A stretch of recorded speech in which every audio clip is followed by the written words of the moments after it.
آپ کے جو یہ کیمرہ مین پیچھے کھڑے ہیں باعزت روزگار کما رہے ہیں.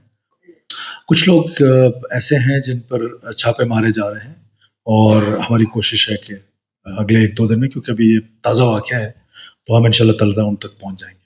That was the target. اور یہ ٹارگیٹ ظاہر ہے اس بچی کو اس وقت تک نہیں پتا تھا کہ کہاں، لاسٹ مومنٹ پہ اس کو بتانا تھا کہ کہاں ہونا تھا. It could be any place, any happening, جو بھی وہاں پر ہوتا ہے. اسلام آباد میں آپ کو پتہ ہے کہ ڈیلی نہیں، ہم روایتوں کے امین لوگ ہیں.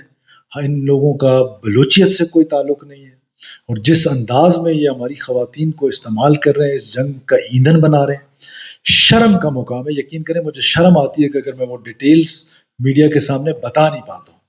اگر میں ڈیٹیلز میڈیا کے سامنے بتا پاؤں تو آپ کو اتنا محسوس ہونا چاہیے کہ میرے دل سے جو آواز نکل رہی ہے کہ خدا کی قسم اس کا بلوچیت اور بلوچ روایات اور ان سے کوئی تعلق ذرہ برابر بھی نہیں ہے، ذرہ برابر بھی نہیں. اس طرح کی ایکسپلائٹیشن، وہ بھی اپنی بلوچ بچیوں کے ساتھ، اپنی بیٹیوں کے ساتھ، اپنی بہنوں کے ساتھ، اور ان کو ایکسپلائٹ کر کے پھر آپ جو ہے وہ اپنے انٹرنیشنل آقا جو آپ کا ہے اس کو خوش کرنے کے لیے آپ جو ہے وہ اپنی بچیوں کا استحصال کوئی تصور کر سکتا ہے؟ اپنی بلوچ بیٹیوں کا. پھر کہتے ہیں کہ ہم بلوچ ہیں اور بلوچ روایات ہیں اور بلوچ کاز ہے.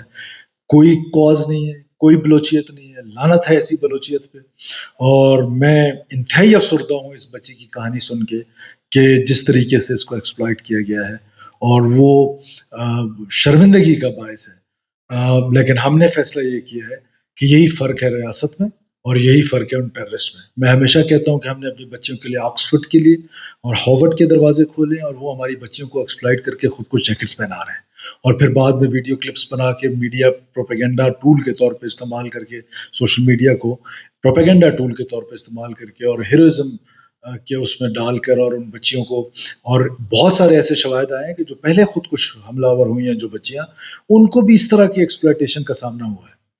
اور بعد میں جس طریقے سے ان کو پیش کیا گیا ہے کہ یہ خواتین جو ہیں وہ جنگ کا حصہ ہیں، بالکل بھی تاریخی طور پہ بلوچ خواتون نے کبھی جنگ کا حصہ نہیں ہوئی.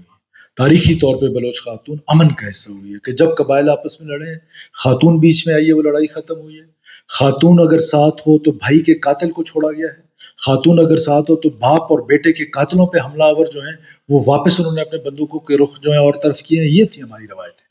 یہ کون سی روایت ہے کہ آپ بلوچ بچیوں کو اپنے ویسٹرن انٹرسٹ میں اس طریقے سے ایکسپلائٹ کریں کہ آئی ڈونٹ ہیو ورڈز کہ میں آپ کو وہ ڈیٹیلز بتا سکوں. تو واٹ وی ڈیسائیڈڈ کہ ہم اس بچی کو آج ان کے والد کے حوالے باعزت طریقے سے کر رہے ہیں، اور پولیٹیکل اور ٹرائبل گارنٹیز کے ساتھ کہ وہ والد جو ہے وہ ایک ٹرک ڈرائیور ہیں، ایک غریب آدمی ہیں.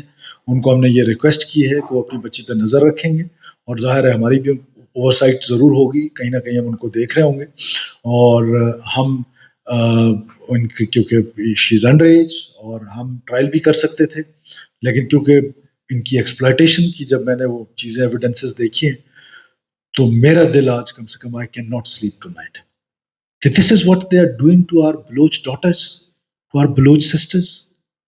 کچھ شرم آنی چاہیے بشیر زیب اینڈ کمپنی کو. شرم کا مقام ہے، خدا کی قسم، لعنت ہو ایسی بلوچیت پہ.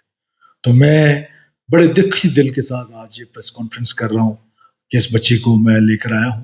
اینڈ آئی ریکویسٹ یو کہ یہ ان کی کنڈیشن ایسی ہے کہ آپ کا جو بھی سوال ہے وہ آپ مجھ سے کریں، so that I can answer you. اور ہم ان کو ان کے والد کے حوالے کریں گے، اور after few days, may be a month اور مے بی 2 months 3 months، ہم دوبارہ پریس کانفرنس میں اس بچی کو لے کر آئیں گے، سو دیٹ وہ مینٹلی اس ٹراما سے، جس ٹراما سے یہ گزری ہے، اس ٹراما سے باہر نکل ہے.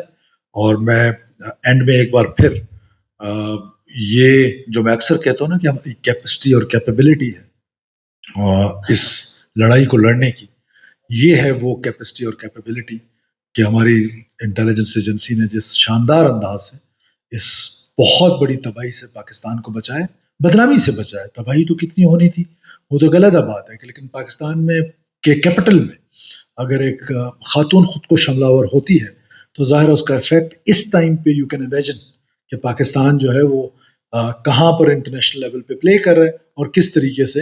جب میں یہ کہتا ہوں کہ انڈین را جو ہے وہ اس کے پیچھے ہے، تو وہ یہی ساری کہانیاں ہیں کہ وہ کس طریقے سے کبھی کس طرح کے آپریشنز کرا کے، اور کبھی انٹرنلی ہمیں اس طرح کے آپریشنز کرا کے پراکسیز کے ذریعے یہ سارا کچھ کر رہی ہے. تو once again I thank you my intelligence agencies and I thank you all. I am open to the question. آپ کے جو یہ کیمرہ مین پیچھے کھڑے ہیں باعزت روزگار کما رہے ہیں، اور میں نے ان سے زیادہ معاف کیجیے گا، مطلب کہ یہ اپنی زندگی جس طرح گزار رہے ہیں وہ وی آل نو. اسی طرح میرے جو ادھر اسٹاف میں لوگ ہیں ان کی زندگی کیسے گزر رہی ہے، جو غریب لوگ ہیں جو ریڈی لگاتے ہیں. دس از ناٹ دا ریزن. دیکھیے پلیز ٹرائی ٹو انڈرسٹینڈ کہ ریزن اس ایکسپلائٹیشن کی غربت بالکل بھی نہیں ہے. جو ہینڈلرز ہیں وہ خود یہ کہتے ہیں کہ ہم بلوچ آئیڈینٹی پہ نیشن اسٹیٹ کریو کرنا چاہتے ہیں. یہ آئیڈینٹی پالیٹکس ہے. اس کو جوڑنا انڈر ڈیولپمنٹ کے ساتھ، بے روزگاری کے ساتھ، یہ کمپوننٹ ہو سکتا ہے. بے روزگاری ایک ریزن نہیں ہے اس جنگ کی. میں بار بار آپ لوگوں کو یہ کہتا ہوں، پاکستان بھر کو سمجھانے کی کوشش کرتا ہوں کہ انپیرل ڈیولپمنٹ، بے روزگاری، اسکول کا نہ ہونا، سڑک کا نہ ہونا، وائلنس کو ریشنلائز تو نہیں کر سکتے آپ اس بنیاد پر. وائلنس جو ہے وہ تو ریشنلائز کسی صورت میں نہیں ہو سکتا ہے، اس کی چاہے کوئی بھی ریزن ہو. تو میں نہیں سمجھتا ہوں کہ یہ ریزن ہے. اس کی ایگزامپل اس سے پہلے جو خود کش حملہ آور ہوئے ہیں تو کیا وہ ڈپرائیوڈ تھے؟ کیا جس کا والد تحصیلدار ہو، جس کے چاچا کی فیکٹریاں ہوں، جو شاری بلوچ کی، مطلب وہ شی واز ناٹ ڈپرائیوڈ، سرکاری ملازم. قاضی صاحب ہمارے ادھر 18 گریڈ کے افسر تھے.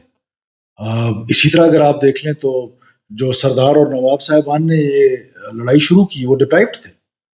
تو وہ تو ڈپرائیوڈ نہیں تھے، they were living a good life.